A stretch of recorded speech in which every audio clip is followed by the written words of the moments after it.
Eng muhim narsalardan bittasi, derjaginglarni bir xilda knopkasini bossangiz ham ishlamasligi mumkin.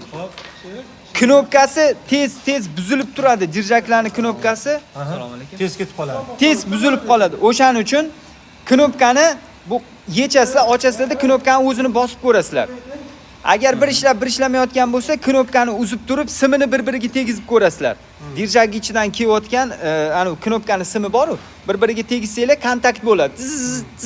Unda ham ishlamayaptimi? Demak, kontakt problemasi yo derjakda, yo apparatda, yo derjak ichidan kelayotgan simda bo'ladi. Ya'ni bu knopka ishlamasligini hozir aytaman. Bir xilda knopka ishlamay qoladi.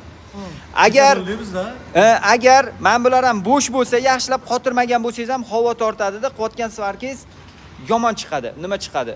Qaynab ketadi, ko'piradi, qorayib ketadi.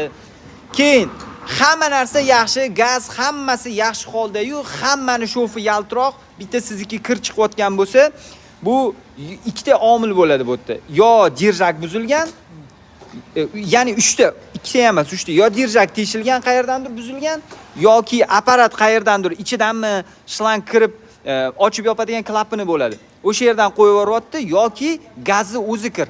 Agar boshqalari balonida sizni apparatingiz yaxshi ishlayaptimi, значит balonda ham gap ko'p. Ko'pincha ekonom qilishadi, kir gaz kelib qoladi. Qilgan shoflaringiz yorilib ketadi, qaynab ketadi, qora chiqadi o'shani hisobiga.